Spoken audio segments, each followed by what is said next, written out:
नमस्कार साथियों, मैं विनय स्टीपर 96 के यूट्यूब चैनल पर आप सभी साथियों का एक बार फिर से स्वागत करता हूं। साथियों, आज की क्लास में हम जिस विषय के ऊपर चर्चा करने वाले हैं दैट इज आज की क्लास में हम चर्चा करेंगे कि जो संविधान है और संविधान का संक्षिप्त में आज की क्लास में हम वर्णन करेंगे कि संविधान में किन किन बिंदुओं को मुख्य रूप से दर्शाया गया है। उन संविधान के अनुच्छेद के बारे में जानकारी लेंगे, अर्थात संविधान की एक झलक के बारे में जानकारी लेंगे। साथियों, जो आज की जो क्लास है वो आपके एग्जाम की पॉइंट ऑफ व्यू से बहुत ही महत्वपूर्ण क्लास है, क्योंकि इस क्लास से आपको मतलब जो टॉपिक जो आज का जो टॉपिक है इस टॉपिक से बहुत सारे क्वेश्चन आपको एग्जाम में वनडे एग्जाम में देखने को मिल जाएंगे। क्योंकि जो क्वेश्चन जो इससे आते हैं या तो मैचिंग को लेकर आते हैं, क्वेश्चंस की मैचिंग को लेकर मिल जाते हैं, या फिर आपको स्टेटमेंट के रूप में क्वेश्चन आपको देखने को मिल जाएंगे। ठीक है साथियों, आज की क्लास में हम संविधान की एक झलक देखेंगे। जैसे कि आपको स्क्रीन पे देख पा रहे होंगे the constitution of India at a glance, अर्थात संविधान, भारतीय संविधान की एक झलक। ठीक है, मतलब एक शॉर्ट में हम संविधान के बारे में आज की क्लास में चर्चा करेंगे कि संविधान में किन किन भागों में क्या क्या दर्शाया गया है, साथ साथ उसमें कितने सारे आर्टिकल्स दिए गए हैं। तो सबसे पहले आज की क्लास में संविधान की लिस्ट के अनुसूची के बारे में देखें तो constitution of India list of all articles 1 से 395। हमारे संविधान में लगभग 195 आर्टिकल दे रखे हैं, 1 से लेकर 195 तक आर्टिकल्स में उल्लेखित किए गए हैं। और साथ ही साथ इसमें 22 भागों का मतलब 1 से लेकर 22 भागों का इसमें उल्लेख किया गया है। अगर हम संविधान देखो, समय समय पर संविधान में संशोधन के माध्यम से कुछ और आर्टिकल को भी ऐड किया गया है। यदि उन उन आर्टिकल या उन अनुच्छेदों को भी सम्मिलित कर लिया जाए तो हमारे संविधान में लगभग अब तक 370 400 सॉरी 470 आर्टिकल हमारे संविधान में हो चुके हैं, अर्थात 470 अनुच्छेद हमारे संविधान में हो चुके हैं। और लगभग 22, क्योंकि हमारे संविधान बेसिकली तो 22 भाग हैं, लेकिन अगर टोटल एबीसी के रूप में जो संशोधन हुए हैं, संशोधन को रूप में भी काउंट कर लिया जाए तो हमारे संविधान में लगभग 25 भाग हो चुके हैं। और अनुसूची हमारी 12 ही अनुसूचियां हैं। ठीक है, साथ ही हमारे संविधान में 105 संशोधन अब तक हो चुके हैं। 105 संशोधन, और 105वां संविधान संशोधन था वो कि जो कि ओबीसी से संबंधित था। ठीक है, जो कि 15 अगस्त 2021 को प्रभाव में आया था। ठीक है, लेटेस्ट संशोधन में था वो 105वां संविधान संशोधन था। अब जानकारी देखेंगे साथियों। Constitution of India contain 395 articles in 22 part. Additional articles and parts are inserted later through the various amendment. There are also 12 scheduled in the Indian Constitution.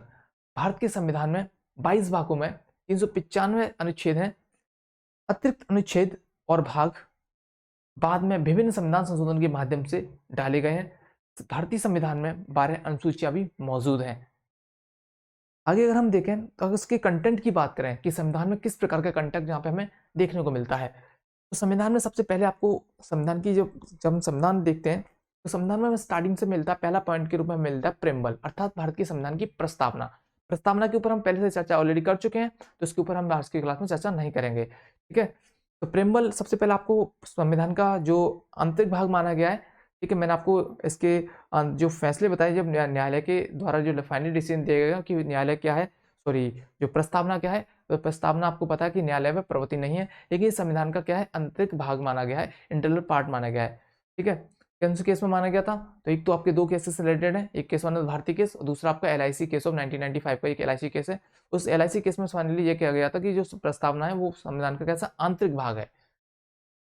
अब आगे हम देखें भाग 2 के बारे में चर्चा करें, सॉरी भाग 1 के बारे में चर्चा करें। पॉइंट 2 मतलब भाग नंबर 1 के बारे में चर्चा करें तो हम भाग 1 में the union and it's territory की बात की गई है, अर्थात संघ का नाम और उसका राज्य क्षेत्र के बारे में चर्चा की गई है। भाग 1 में जो जो संघ का नाम क्या होगा, हमारे जो भारत का नाम क्या होगा, उनके बारे में चर्चा की गई है। साथ साथ जो विस्तार क्षेत्र होगा वो क्या होगा, इसके बारे में चर्चा की गई, जिसका विस्तार आर्टिकल 1 से लेकर 4 तक किया गया है। ठीक है, तो आपके भाग 1 में क्या है, संघ और उसका राज्य क्षेत्र के ऊपर चर्चा की गई है, अर्थात the union and it's territory के बारे में चर्चा की गई है, जिसका विस्तार कहां से कहां तक है, 1 से 4 तक इसका विस्तार देखने को मिलता है।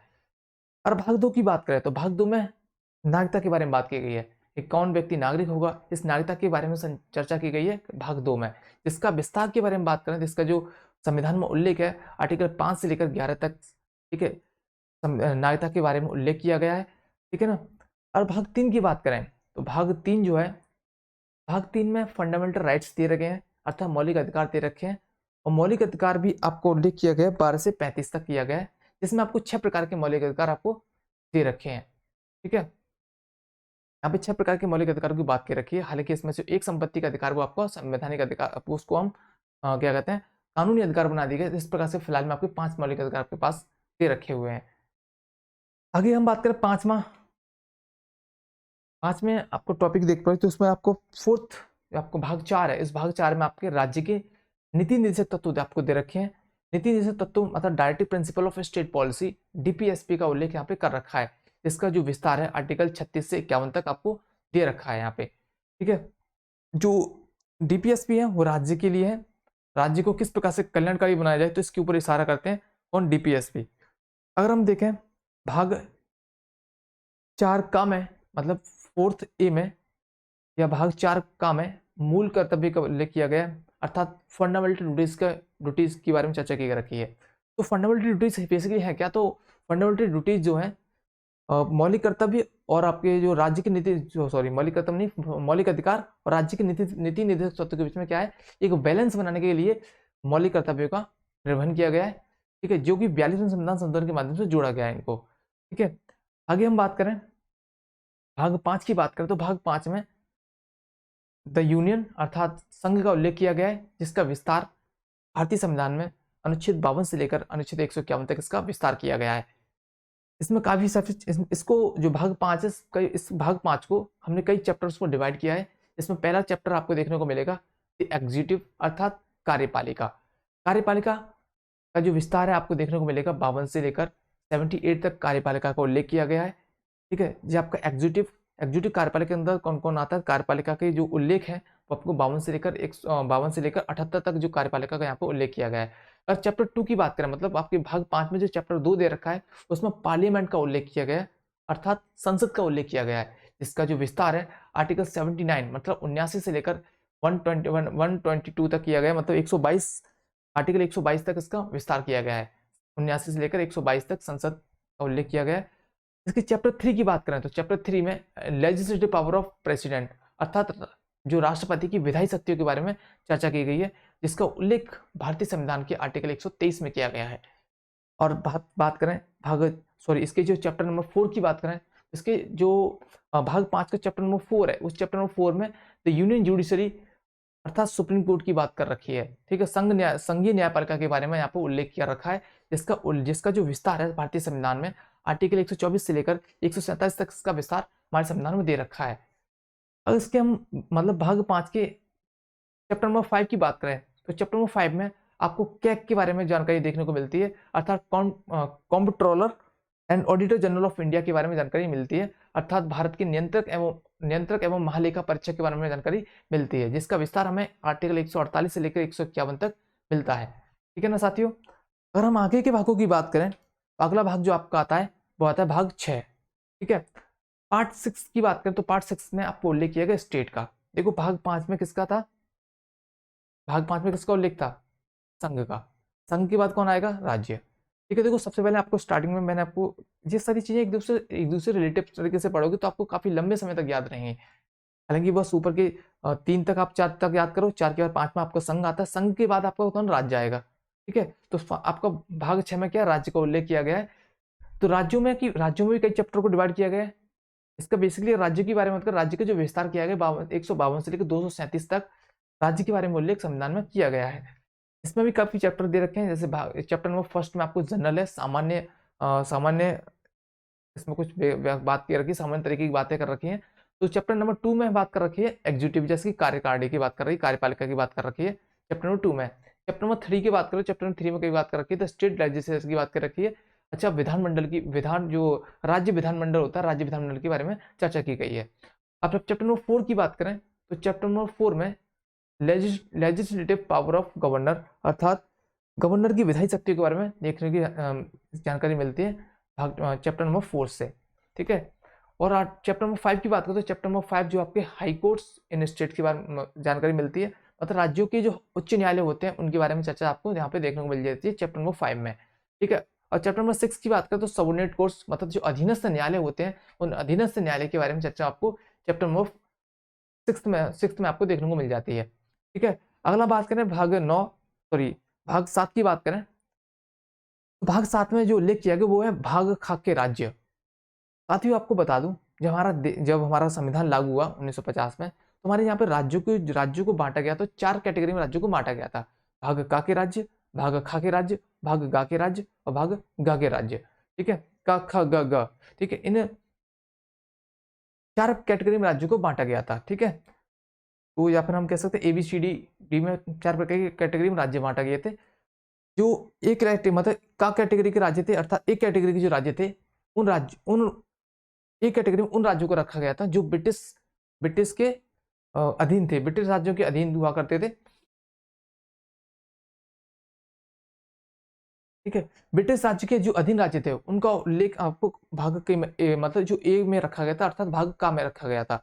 भाग खा के राज्य की बात करें तो ये वो राज्य थे जिनमें शाही शासन चलता था, मतलब जो राजाओं को शासन चलता था।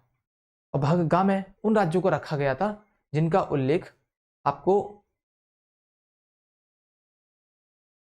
भाग गा के अंतर्गत आपके एक कैटेगरी के राज्य और रखे गए थे जहां पे ब्रिटिश के गवर्नर वहां पे शासन करते थे। ब्रिटिश के राज्यों आयुक्तों के द्वारा जहां पर शासन किया जाता था, तो उन्हें भाग गा में श्रेणी में रखा गया था। और भाग गा के राज्य वो थे जिसमें अंडमान को और कुछ ऐसे केंद्र शासित प्रदेशों को वहां पे रखा गया था।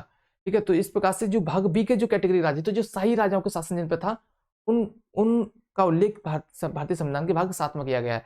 हालांकि इसका उल्लेख जो अनुच्छेद 238 में किया गया था, क्योंकि अब शाही शासन समाप्त कर दिया गया था, तो जो 238 आर्टिकल उसको समाप्त कर दिया गया है। ये आपके संविधान में है नहीं, डिलीटेड है। ठीक है ना। बात करें भाग 8 की, तो भाग 8 में आपके यूनियन टेरिटरी की बात कर रखी है। ठीक है, भाग 8 में यूनियन टेरिटरी की बात कर रखी है। ठीक है, संघ राज्य क्षेत्र की बात कर रखी है, इसका उल्लेख आर्टिकल 239 से देखो 242 तक उसका उल्लेख किया गया है।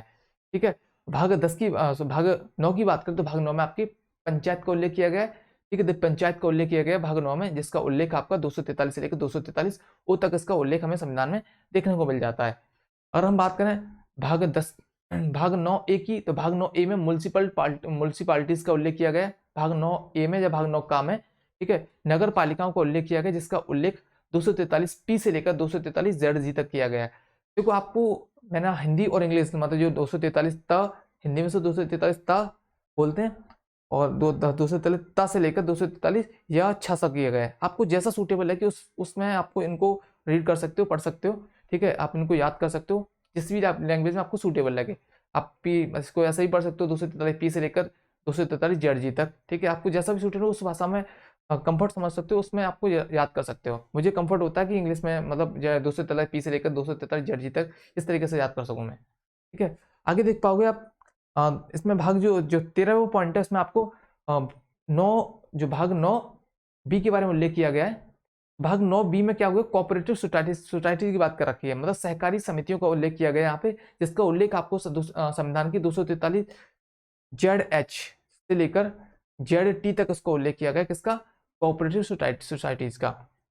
ठीक है, अब भाग उसके 14 पॉइंट देखें तो भाग 10 में आपको उल्लेख किया गया है the schedule and tribal area, अर्थात अनुसूचित और जनजाति क्षेत्रों का उल्लेख यहाँ पे किया गया है। इसका उल्लेख 244 से लेकर 244 ए तक इसका उल्लेख हमें देखने को मिल जाता है। आगे हम देखें भाग 11 में क्या, संघ और राज्य के संबंध। ठीक है, सबसे पहले आपको एक बार फिर से रिकॉल करा दूं मैं, तो आपको भाग 5 से देखो, एक में क्या था, संघ और ठीक है, संघ और उसका राज्य क्षेत्र भाग 1 में। भाग 2 में क्या थी, नागरिकता। भाग 3 में क्या थी, मौलिक अधिकार की बात चर्चा की गई थी। उसके बाद भाग 4 का आया, भाग 4 का में क्या बताया, भाग 4 का में आपको मिला मौलिक कर्तव्य मिले। उसके बाद भाग 5 आता है, भाग 5 में आपको मिला संघ। सबसे पहले क्या होगा, संघ होगा, केंद्र होगा, केंद्र के अंदर क्या होता है, राज्य। तो अगले भाग में कौन आएगा, राज्य आ गया, मतलब भाग 5 में संघ और भाग 6 में राज्य। ठीक है, भाग 7 में कौन आ जाएगा, भाग 7 में आपको पता है, ठीक है, भाग 7 में क्या आ जाएगा, संघ आया। देखो सबसे पहला केंद्र 5 में, 6 में क्या आया, राज्य, 6 में आपका राज्य आया। ठीक है, और 6 के बाद राज्य, 7 में कौन आ जाएगा, 7 में कौन आ जाएगा भाई, केंद्र शासित प्रदेश। ठीक है, 7 में सॉरी भाग 7 में तो भाग खा के राज्य थे, उनको डिलीट कर दिया। भाग 8 में आपको उल्लेख किया गया इसका, भाग 8 में उल्लेख किया गया है संघ शासित क्षेत्र का। और भाग 9 पंचायत। एक एक करके छोटी से ऊपर से लेकर नीचे की तरफ आते चले जाओ। सबसे पहले संघ के बाद राज्य के बाद संघ शासित क्षेत्र, संघ शासित को नगर पालिका या नगर निगम, नगर पालिकाएं। ठीक है, या पंचायत कह सकते हो। उसके बाद से जनजाति क्षेत्र आ जाएंगे, और जनजाति क्षेत्र के बाद से आप आ जाएंगे, क्या करेंगे हम, जब हमने राज्य बना लिए और संघ बना लिए, तो संघ के राज्य के बीच में क्या संबंध स्थापित करना है, तो आप देख पाओगे तो हमें भाग 11 में क्या है, relation between the union and it's territory. ठीक है, union and it's state, sorry, union and it's state, इस स्टेट के बारे में चर्चा की गई है। ठीक है, तो भाग आपका जो 9 है, सॉरी भाग 11 है, इस भाग 11 में संघ और राज्य के बीच संबंध के उल्लेख किया गया है। ठीक है, संघ और राज्य के बीच संबंध का उल्लेख किया गया है, the relation between the union and state, अर्थात भाग 11 में उल्लेख किया गया संघ और राज्य के बीच संबंध की उल्लेख किया गया है। इसका विस्तार आपको देखने को मिलेगा आर्टिकल 243 से लेकर 263 तक, इस बीच में विस्तार आपको किया गया है। इसमें आपके 2 चैप्टर हैं। ठीक है, अब संबंध आपके 2 प्रकार के रिलेशन बनेंगे, एक आपका लेजिस्लेटिव रिलेशन होगा, मतलब विधायी संबंध होंगे, एक आपका प्रशासनिक संबंध, अच्छा एडमिनिस्ट्रेटिव रिलेशन होंगे, अर्थात प्रशासनिक संबंध के बारे में चर्चा यहाँ पे की रखी है। ठीक है, तो उसका जो उल्लेख है विस्तार है 243 से 263 के बीच में विस्तार किया गया है। अब बात करें भाग 12 की, देखो हमने संबंध बनाए, संबंध बनाने का क्या करें, पैसे का लेन देन करें, मतलब पैसे की बात आएगी, वित्त की बात आएगी, फाइनेंस की बात आएगी। ठीक है, तो भाग 12 में आपको उल्लेख किया गया है finance, property, contract and sweet के बारे में बात कर रखी है। ठीक है, वित्त, संपत्ति, संविदा और बात के बारे में चर्चा यहाँ पे दी गई है। ठीक है, इसका उल्लेख आपको देखने मिलेगा आर्टिकल 264 से लेकर 200 आर्टिकल 264 से लेकर 300 ए तक इसका विस्तार किया गया है। इसमें आपके 3 चैप्टर आपको चार चैप्टर हैं आपके यहाँ पे, चार चैप्टर आपको दे रखे हैं। इसमें पहले चैप्टर में आपको फाइनेंस के बारे में बात कर रखी है, और जो आपके सेकंड चैप्टर में आपको बोरिंग मतलब उधार की बात कर रखी है। आपके third chapter property, contract, right and liability और ऑब्लिगेशन स्वीट्स की बात कर रखी है। ठीक है, प्रॉपर्टी मतलब संपत्ति की बात करें, कॉन्स्ट्रक्शन संविदा की बात कर रखी है, राइट मतलब अधिकार की बात करें, लाइबिलिटी मतलब उत्तरदायित्व की बात कर रखी है, ऑब्लिगेशन मतलब जो लाइबिलिटी और ऑब्लिगेशन मतलब औक्षेप की बात करेगी, और कॉन्स्ट्रक्शन स्वीट्स का मतलब वाद की बात कर रखी है। ठीक है, इसमें आपको चैप्टर नंबर जो 4 है, इसमें आपको राइट टू प्रॉपर्टी मतलब संपत्ति का अधिकार देने की बात कर रखी है। ठीक है, इसके बाद हम देखें भाग 13 के बारे में, 13 की चर्चा करें, तो इसमें 13 में कर रखे, तो हमने सबसे पहले 11 में क्या बनाए, संबंध बनाए, संबंध का हमने पैसे का लेन देन किया, जब पैसे का लेन देन किया तो हमसे क्या होगा, व्यापार करेंगे, क्या करेंगे, इस पैसे से व्यापार करेंगे। तो भाग 3 में बात करके व्यापार की, तो trade, commerce and intercourse with in the territory of India. ठीक है, भारत के राज्य क्षेत्र के भीतर व्यापार, वाणिज्य, समागम। ठीक है, बात क्लियर है यहाँ तक। सबसे पहले 11 में क्या बनाए, संबंध बनाए, संबंध का हमने व्यापार किया, व्यापार करने का हमने किया, सॉरी पैसे का लेन देन किया, पैसे के लेन देन का हमने व्यापार किया। इसका उल्लेख आपका आर्टिकल 301 से लेकर 307 तक किया गया है, किसका, भाग 13 का। भाग 13 में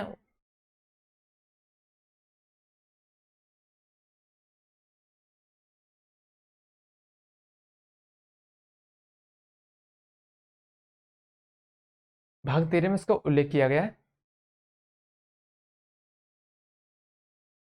इसका भाग 13 में जिसका विस्तार कहां से कहां तक है, 301 से 307 तक इसका विस्तार किया गया है। अब बात करें भाग 14 की, तो हमने देखो क्या किया, क्या क्या किया है, हमने सबसे पहले आपको किया भाग 11 के अधीन क्या किया, हमने भाग 11 में बात कही हमने किसकी, संबंध बनाने की। संबंध का हमने क्या किया, वित्त, पैसे का लेन देन मतलब वित्त का लेन देन किया, वित्त लेने का हमने क्या किया, व्यापार किया, और व्यापार जब किया तो हमें कुछ ना कुछ सेवाओं की आवश्यकता पड़ेगी, अब हम जाके व्यापार कर पाएंगे, तो सेवाओं के लिए आपको भाग 14 दे रखा है। तो services under the union and it's state, ठीक है, संघ और राज्य के अधीन सेवाएं। ठीक है, क्योंकि हमने पैसे का लेन देन भी कर लिया, व्यापार भी कर लिया। ठीक है, व्यापार कर लिया तो उसकी हमने सेवाओं की आवश्यकता पड़ेगी, सेवाओं के लिए आर्टिकल 14 आपको दे रखा है। तो संघ और राज्य के अधीन सेवाओं के बारे में चर्चा कर रखी है भाग 14 में। इसका विस्तार आपको देखने को मिलेगा 308 से 323 तक इसका विस्तार देखने को मिलेगा। ठीक है, इसमें चैप्टर आपके 2 चैप्टर हैं। चैप्टर फर्स्ट में आपके सर्विसेज की बात कर रखी है, चैप्टर 2 में आपके पब्लिक सर्विस कमीशन के बारे में चर्चा यहाँ पे कर रखी है। ठीक है ना, अब बात करें भाग 14 ए की, तो भाग 14 ए में ट्रिब्यूनल मतलब प्राधिकरण के बारे में बात कर रखी है। ट्रिब्यूनल मतलब भाग 14 ए में आपका जो 14 ए है, उसमें 14 ए में आपकी प्राधिकरण की बात कर रखी है या अधिकार की बात कर रखी है। भाग 15 की बात करें तो भाग 15 में आपके निर्वाचन अर्थात इलेक्शन के बारे में चर्चा कर रखी है, जिसका विस्तार आपका आर्टिकल 324 से लेकर 329 ए तक इसका विस्तार आपको देखने को मिल जाता है संविधान में। ठीक है, संविधान के ऊपर चर्चा इसमें जो की गई है। अब बात करें भाग 16 की, तो भाग 16 में बात कर रखी है special provision relating to the certain classes. ठीक है, विशिष्ट वर्गों के लिए कुछ प्रावधान यहाँ पे किए गए हैं, विशिष्ट वर्गों के लिए कुछ प्रावधान यहाँ पे आप देख रहे हैं किए गए हैं, जैसे कुछ अनुसूचित जनजाति या अनुसूचित जनजाति पिछड़े वर्गों के लिए इनकी भाग 16 में कुछ विशेष प्रावधान यहाँ पे कर रखे हैं। इसका विस्तार आपको देखने को मिलेगा संविधान में आर्टिकल 330 से लेकर 342 तक इसका विस्तार देखने को मिल जाएगा। अब बात करें भाग 17 की, तो भाग 17 में राजभाषा आयोग जिसमें उल्लेख किया गया राजभाषा ऑफिशियल लैंग्वेज मतलब राजभाषा का उल्लेख किया गया है, मतलब ऑफिशियल लैंग्वेज का उल्लेख किया गया है, जिसमें काफी आपके 4 चैप्टर आपको यहाँ पे दे रखे हैं। जिसमें पहला चैप्टर आपका है लैंग्वेज ऑफ द यूनियन, अर्थात संघ की भाषा क्या होगी इसके बारे में चर्चा करेगी चैप्टर नंबर 1 में। उसके बाद चैप्टर नंबर 2 में बात कर रखी है रिलीजन लैंग्वेज, अर्थात धार्मिक भाषाओं की बात कर रखी है।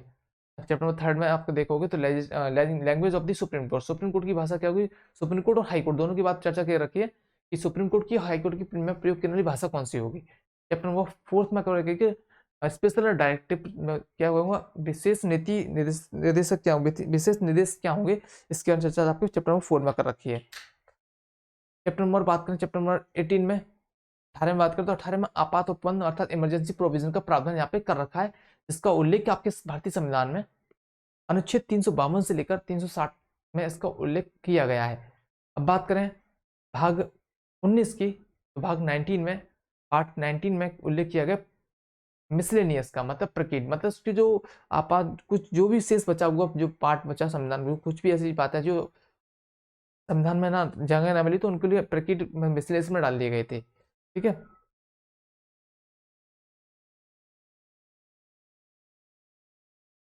बात करें भाग 20 की, तो भाग 20 में बात चर्चा की गई है किसकी, अमेंडमेंट ऑफ द कॉन्स्टिट्यूशन मतलब संविधान का संशोधन की बात की गई है। इसमें अनुच्छेद 368 की बारे में यहाँ पे 368 में इसका उल्लेख किया गया है। बात करें भाग 22 की, तो भाग 22 जो है आप इसमें बात की temporary transition and special provision. ठीक है, स्थायी अस्थायी संक्रमणकाली और विशेष उपवन।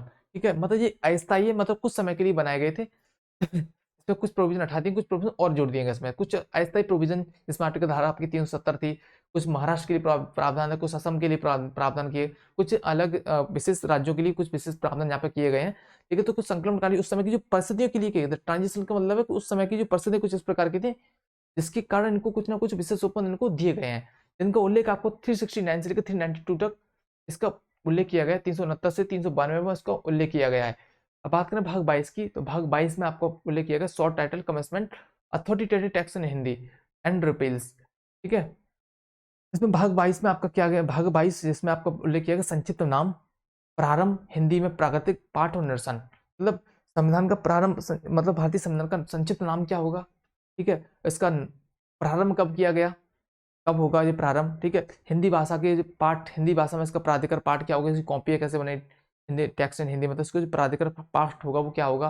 ठीक है, और साथ साथ जो अन्य जो कानून थे जो ब्रिटिश के जो कि 15 अगस्त 1947 को हमारा देश आज़ाद हुआ और 26 जनवरी 1950 तक हम कैसे डोमिनियन बने रहते, यानी मतलब हम अंग्रेजों के कानून पर कर रहे थे। तो जब हमारा संविधान लागू हो जाएगा तो उसको हम क्या करें, निरसन कर देंगे, डिलीट कर देंगे, सभी जो पिछले जो कानून है उन सभी को क्या करें, निश्चित कर देंगे। ठीक है, तो इनके बारे में यहाँ पे चर्चा की गई है, अनुच्छेद 393 से लेकर 395 में इसकी चर्चा की गई है।